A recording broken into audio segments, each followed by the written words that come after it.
All right, all right. Welcome on in, Cleveland Brown faithful. We are live. It is Sunday, December 10th, and we are just going to go a little quick post-game show reacting to our Cleveland Browns beating the Jacksonville Jaguars to a final score of 31-27. I got a couple of things to get into here. I'm going to have a couple of sections here. First, I want to talk about the box score. But before we do that, if you're in here, appreciate you. Hit that like button. Make sure you subscribe. Send to your friends. It's not going to be a long one today. We're going to keep it short, little solo post-game live stream, and then we're going to go on with our lives. Feeling great. Great game. Let's just start there. Great game. You see complimentary football. The defense shows up at home. Can you ask for much more? Ashton, what a freaking game. Throw it up on the screen there. Now, here's my thing. This was not like an easy, win. I think that, the score is, pretty accurate to how the game kind of, panned out. But like we could have lost this game within the last, couple of plays. It's never over till it's over. You have to cover up the onside kick. You have to make sure that, the 2-point conversion for whatever reason doesn't happen. And I want to start with this. This is what I got right here. I got notes. In the middle of my notes, it says Jags disrespect. And maybe it's just, Doug Peterson. Stop that. Don't do that anymore. Why are you? I get it. We're in the age of analytics. You're doing this. You're doing that. Percentages. Oh, you're on the road, so you want to win. Why are you going for 2? I don't care if you're on the road, you want to win, and maybe your quarterback's hurt. You don't want to play another, whole extra quarter if need be. Why would you go for a 2-point conversion there and then have to set yourself off your offense up to go back onto the field, march down the field, and get a touchdown, basically win the game, even if you when you don't miss the when you don't get the 2-point conversion? Absolutely didn't understand it. Thought that was one of the stupidest moves I've ever seen. He tried to line it up and do it twice. The first time was understandable, more time in the game, I could give leeway. The second time, didn't get it at all. Don't care. Didn't get it at all. Thanks for the disrespect. Myles Garrett owns you on that play. Thank you. We appreciate that. But let's just talk box score real quick, because I think that this is like getting to the point where this is like a typical Kevin Stefanski, type of game when he's at the helm of head coach. And I say that not sounding like he's the greatest coach to ever coach, because that's obviously not the case. I think he's done an extremely good job this year. I think he should be in, running for coach of the year. But sometimes we don't win these games. We have more total yards, more passing yards, more rushing yards, more yards per play. Sure, they beat us on the first downs. We have a lot better fourth down efficiency. They have better third down efficiency. Same amount of total plays run. We only allow 1 sack. We have 1 more punt than them. Penalties were kind of terrible today, and we win the turnover battle. So I think you see a lot of box scores like this, and if you just looking at this, you're like, oh man, the Browns win a lot of the major statistical categories. They run the ball better. They throw the ball better. They have more turnovers. Should be as pretty clean and clear-cut as it gets. Not quite. The Jaguars, a good football team. Trevor Lawrence trots out there, makes decent plays besides the interceptions. I mean, I can't believe he even played. I really don't believe his injury was that serious if he's playing on a shorter week and he has an ankle sprain. He didn't really look hobbled at all. We hit him and he looked fine. I mean, guess shout out to him for being a gamer, and that's what you want in your franchise quarterback. So all respect to him for playing. But you got ate up by the defense. You did. And you look a little bit startled. You had a road record. They were either 5-0 or 6-0 on the road. I believe it was 6-0, actually, the announcer said, but I thought it was 5-0, whatever. Playing good away from Jacksonville. You have to come into Cleveland. It's inclement weather. It's not raining per se, but it's cold. We know how it is, Northeast Ohio. We know how it is. But you just make some bad decisions. You throw the ball over the top when you don't really necessarily need to, into coverage, and the defense stepped up. Let's just go right into some of my talking points here. Things that we knew. So this is what we knew coming into this game. This game taught me some things, but it didn't teach me as much as I knew beforehand. It's about even, actually. I have four bullet points for each. Browns are working with scraps. Let's get this out of the way because I want to talk about the positives and the wins. But guys, when you're watching these games, you just have to remember what you're watching. And I think this is a good problem to have for the Cleveland Browns franchise and fan base, because we haven't been like this ever. not since I've been alive. We've never been like this. I know that you expect us to go out there and play a competent football game, and Stefanski's going to have the offense get right. The defense is going to, perform well under Jim Schwartz. I get it, but just take a look at what you're watching. Like every play, Joe Flacco is under center, and he does a great job, by the way. 2 games in a row, I think he played serviceable, competent football, as Justin would say, competent football, and he gives you a chance to win the game. But guys, it's Joe Flacco handing the ball to Jerome Ford, Kareem Hunt, who's 2 or 3 years, too old. Pierce Strong's kind of MIA, and your basic offensive weapons from week in and week out are Amari Cooper, who has been really good all year. He fumbles today, not his best showing. David Njoku, probably easily his best game of the year this year, I believe, probably the best game of his career. Single-handedly kind of carries the offense. And you finally are seeing Elijah Moore get involved. You have Cedric Tillman coming along a little bit, which is promising. I like. Keep feeding him the ball. But guys, we're working with scraps, and we're still beating teams with better records than us, with their franchise quarterbacks out there, with, who are healthier than us, who are ahead of us in the standings, and Rob Watson. Amazing win and victory Monday. Let's go. Shout out to Rob Watson. Big dubs right there. So we're working with scraps, and Stefanski's winning with scraps. That's all you have to know. And that kind of parlays into my second point. Even though this is kind of a thing, I think that some people found out today, they won't believe it for the next 5 minutes, but they'll believe it, for now. But as soon as the game comes next week, it'll be thrown out the window for them because they don't really know what they're talking about. They're on social media. They're on X. They're on Twitter. They have their thumbs ready to go. As soon as an interception happens, as soon as somebody fumbles the ball, as soon as there's a negative play on 2nd and 3rd down that, was a passing play, however you want to draw it up. Just keep it quiet about Stefanski moving forward. You could be critical of the guy, but I better see him get his flowers too, because this is getting ridiculous. I can't even get on Cleveland Paul's Twitter, at Paul's Cleveland, by the way. Drop us a follow. Been blowing up over there, viral, once or twice a week for the last 3 weeks. Go give us a shout out there at Paul's Cleveland. Listen, I can't even open the app without wanting to just absolutely scream, because when I see, Stefanski's he's not running the ball enough. Why are we passing the ball on 1st down? Did you look at the running backs today? Have you looked at the offensive line? And this is back to the original point, playing with scraps. You got Jaron Christian. That guy, never heard of him until this year. Not very good. I can't believe I'm saying this. Where's Jedrick Wills? Can't believe I just said that. Get better soon, please, because honestly, a lot better than Christian. James Hudson, you don't have anybody else? You might not. You might not have anyone else besides these guys, but they're not good football players. They're out there. They're giving it their all. They're next man up mentality, and I appreciate that. I'm glad they bought into the culture of the franchise. Cool. Love it. Keep it going. Not good football players. James Hudson is false starting every other play, every other drive. It's getting out of hand. You don't have anyone else? Shout out to Nick Harris for coming in after Pocius got hurt. That's an Andrew Berry, roster composition move that you got to give a shout out to. Didn't really miss a beat, had some growing pains with some snaps, but nothing crazy, nothing that was going to cost us the game. But here's my take. Just keep your mouth shut about Stefanski if you're saying he sucks or he should be fired. We're 8-5. We're a top seed, as far as I'm concerned, in the AFC. You could have got some more help today. Of course, stupid Baltimore wins stupidly on a punt return in overtime. Stupid idiots. I hate them. But here's, this is all I got to say. Keep it quiet about Stefanski, and let's go on with our lives, because he's winning football games against teams we shouldn't be beating with personnel he didn't even have at the beginning of the year. Flacco on the couch, beginning of the year. Kareem Hunt on the couch, beginning of the year. So let's just, let's keep it cordial, and let's just give the guys flowers. I appreciate that. Number 2, defense is much better at home. That was a rant. This is going to go a lot faster. Defense is much better at home. They don't travel well. They read the stats. We give up like 30 points on the road. We give up like 10 points on average at home.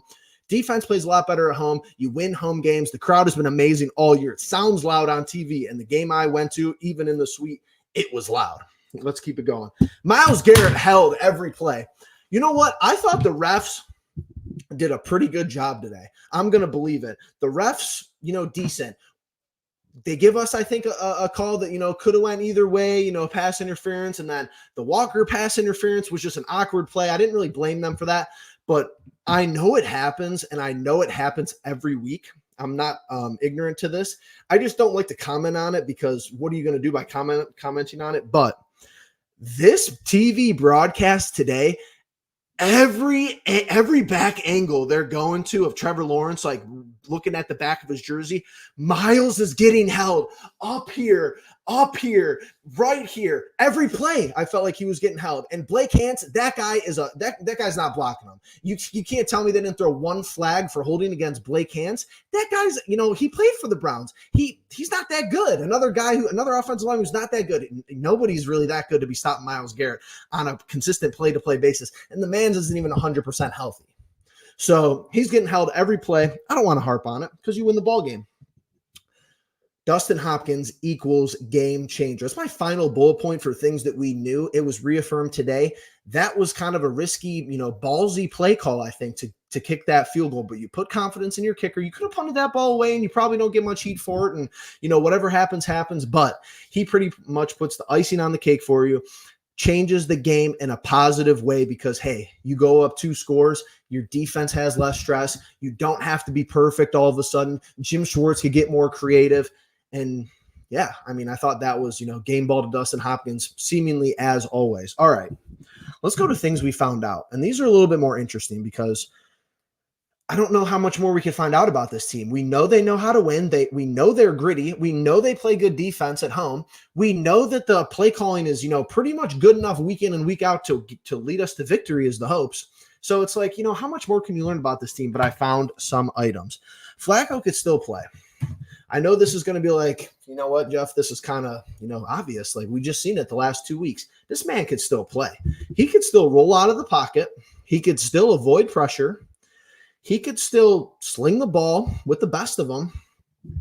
And yeah, let's go Browns all the way from Jamaica. Shout out to Jonathan all the way in Jamaica, international waters. Man said he's pulling up to the Cleveland Pulse. Man said he's getting involved with the Cleveland Browns victory, moving to 8-5. Hit that like button for Jonathan all the way down in the Caribbean. Big shout outs. What was I saying? Flacco can still play ball. This guy's slinging the rock. He finds the people he likes, and he just keeps going back to him. Njoku. He's got the rapport with Elijah Moore. Dr. Seuss type of vibe this afternoon. But, as far as I'm concerned, he could still play ball. Number 2, Stefanski can win with anyone. I think I've kind of had my rants about that. I think that it's been proven. It's our 4th quarterback. He's won with PJ Walker. He's won with Dorian Thompson-Robinson. He's won with Deshaun Watson. He's won with Joe Flacco. He's won with Case Keenum. He's won with Jacoby Brissett. He's won with Baker Mayfield. Did he win the game with Nick Mullins? I don't even know. I don't think he did. But, that point, kind of like beating a dead horse at this point. Pro Bowl awards. Get over to X and actually, send some positivity out there in the air for these guys right here. And tell me if I miss somebody. Martin Emerson Jr., Pro Bowler. JOK, Pro Bowler. Dustin Hopkins, Pro Bowler. Batonio, that's an obvious one. I think Nick Harris, for other reasons, fullback and, blocking and other reasons, Pro Bowler, but today's another week, strengthens his case. David Njoku, Pro Bowler. I don't know. I'd have to look at numbers. I think maybe. I don't know if Cooper's got the stats to really get there. We know that he's probably like the MVP of our wide receiving core, him and Njoku. Batonio, Hopkins, Emerson, Myles Garrett, JOK. Let's keep it rolling. And yeah, that's pretty much like what I had as far as like the all-encompassing things. Let's go around to some other scores from the league. I want to see what happened in some of these other games and some of these games that are currently going on right now. I know we have a big matchup in Kansas City, Buffalo traveling to Kansas City for that game. That's going to be big for, first place seeding. And I'm there. I want first place in the AFC. Is it plausible? No. Is it statistically, great in our favor? Probably not. I don't care anymore. I want to win every week, and I want to straight right up to the top, and I want the AFC to run through Cleveland because it's been a crazy year. Let's just keep the crazy going. So like I talked about earlier, 37-31, Baltimore wins. Walk-off 76-yard punt return in OT. Yeah, you know what? AFC North has been a crazy division. It's been a crazy year. They have no problem. They have some problem beating the Rams, but they still get the job done. Of course, they get LA at home. We don't. Typical stuff. It's an even game, though. The NFL evens out. All the flags, the penalties, the traveling, the injuries. It should all even out as far as I'm concerned. What else do we have? We have Buffalo up 14-0 on Kansas City right now. Good start for Browns fans and rooting efforts. Now, at the end of the day, that's kind of like, we don't really care who wins that game in all, respect. But I mean, I think that Buffalo beating Kansas City there, leaves you the door open to maybe, get higher up and maybe make a push for being that, best seed in the AFC. Like I said, not plausible. The Ravens are 10-3, but guys, you got to think about that. We're 1-1 against Baltimore, and they only have 2 less losses than us, and there's 4 games left to play. A lot can happen. The probabilities, the roads to the playoffs are wide open as far as I'm concerned. Obviously, the Thursday night football game comes in huge for us as the New England Patriots beat the Pittsburgh Steelers. First team in NFL history, the Steelers, to be over 500 and lose in back-to-back weeks against 2 teams who are 8 games below 500 or worse. You could talk about that at the water cooler tomorrow on Victory Monday. New York Jets help us out. Houston loses. Houston with an absolute dud today, 30-6. The Jets beat the Texans. Even better for us. And I believe in a game where it's kind of one of those 50-50 games, but I still believe that this is the most optimized situation for the Browns. Cincinnati 34, Indianapolis 14 in a game where it's kind of like, yeah, you don't really care who loses. The Bengals losing would be cool, but I think Indianapolis was technically higher in the playoff seedings than Cincinnati. So, of course, Baltimore losing is pretty much the only game away from having a perfect week as far as the Browns go and as far as I'm concerned. Obviously, we're going to monitor the Kansas City game as far as them playing Buffalo. And yeah, let's get involved here in some AFC North standings. Now, somebody is going to have to explain this to me, and I'm sure ESPN actually explains it. Hold on. We're going to go to ESPN for standings. Let's go to the playoff. Now, here's the thing. Here's what I'm going to be confused about. Maybe but all right. So here's the thing. Let's do this right here. I know I'm going to get to it. However, the Browns are 8-5. Baltimore is 10-3. Miami is 9-3. But let's just go through a quick rundown. Baltimore is good to great. We know that they're one of the best teams in the AFC. Nobody's discounting them. They've had all their injuries and stuff like that as well. I don't have any issue with Baltimore, but then as soon as we get to number 2, this is where I'm going to start taking my cheap shots, because Miami at 9-3, I don't think they've beat anybody. Actually, I'm almost certain they haven't beat anybody, and I don't even know who their losses to, but I think we have, as far as more quality wins, if we were talking like this was like college football, which it's not, we have better wins than them right now. San Francisco, we beat Baltimore. We just beat Jacksonville. We have a win against Pittsburgh. I think we would play Miami well. I think that would be a good game. I think we would probably fare a lot better if we had Denzel Ward to match up against Tyreek Hill. However, I think that's common knowledge.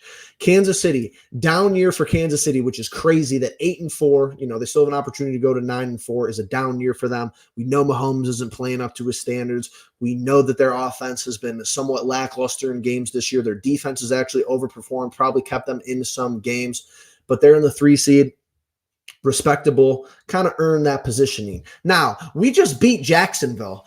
Why are they still ahead of us at the same record? Maybe I just don't understand how the playoff seeding works, and maybe I'm a little bit ignorant. But as far as, all logic and math goes, unless the division means more, like they're 4-1 in the division, we're 3-2. I have no idea. Maybe ESPN hasn't updated their website yet, but I mean, they put us in. So us and Jacksonville tied with the same record. We have the head-to-head against Jacksonville. We have a split with Baltimore. We have a split with Pittsburgh. We have a win against Indianapolis. We're 6-3 in the conference. They're 6-4. We have a better conference record than them right now. And SOV, which is this new thing, which is strength of victory.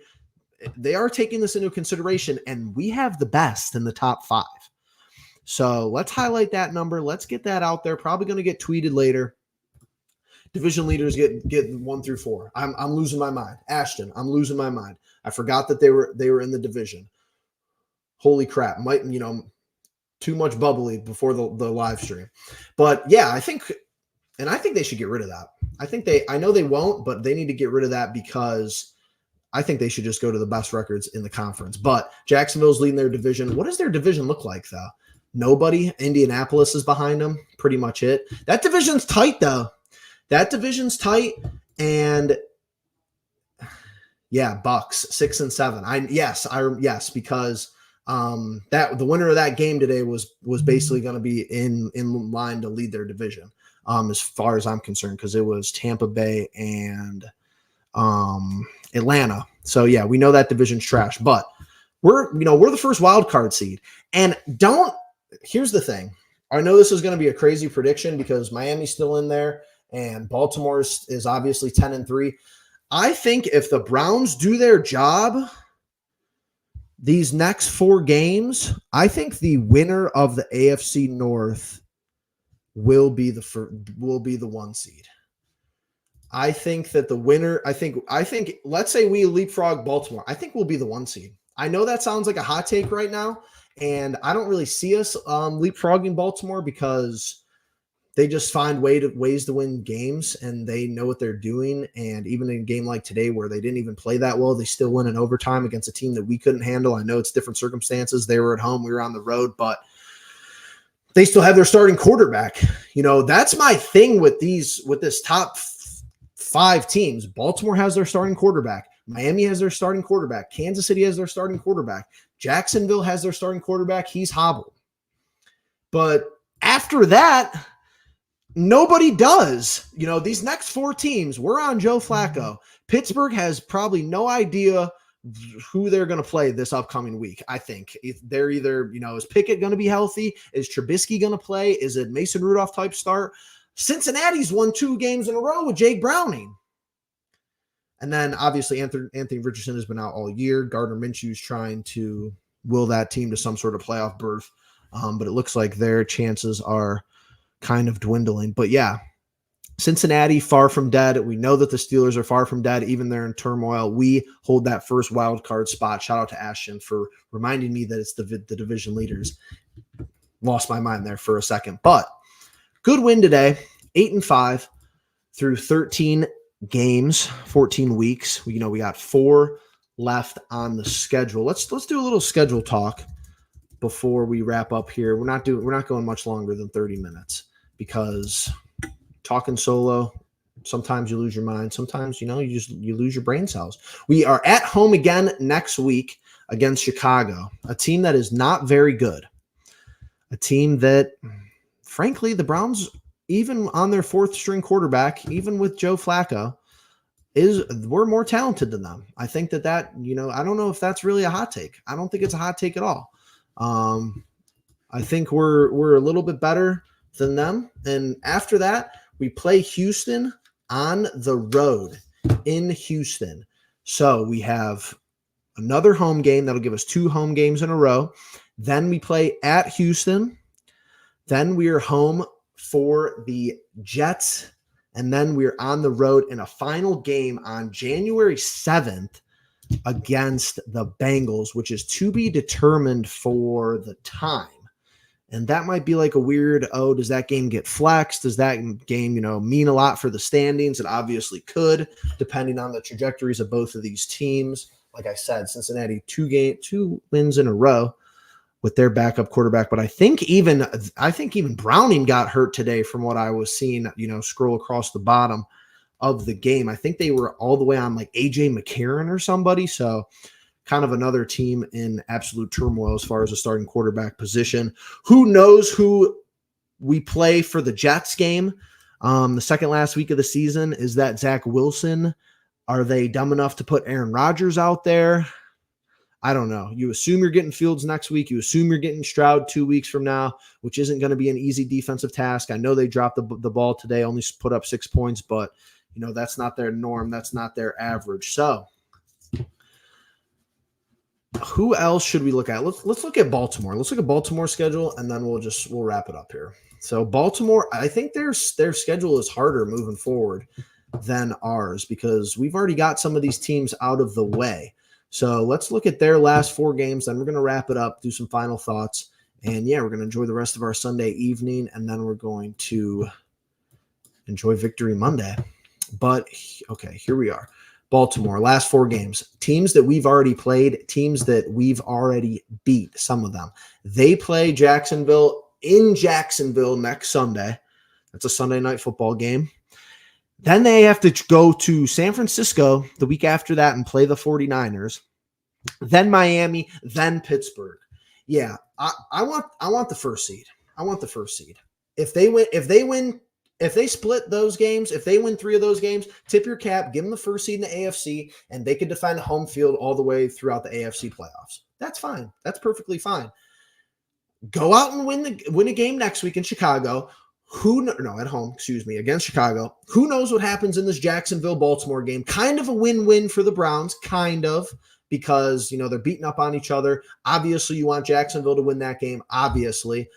Then they have to go play the 49ers in San Francisco while we're in Houston.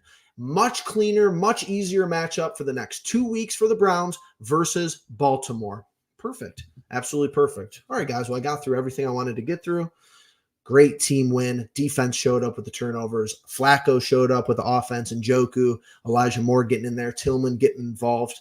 Run game was good enough to win. Myles Garrett shows up at the end. Big play on the 2-point conversion. And we cover up the onside kick. Pretty much, as easy as that. You draw it up just like that. Cool. 8-5. With that all being said, hit the like button. Subscribe. Comment down below. Who else should be a Pro Bowler? Myles Garrett, Batonio, JOK, Emerson, Hopkins, Nick Harris.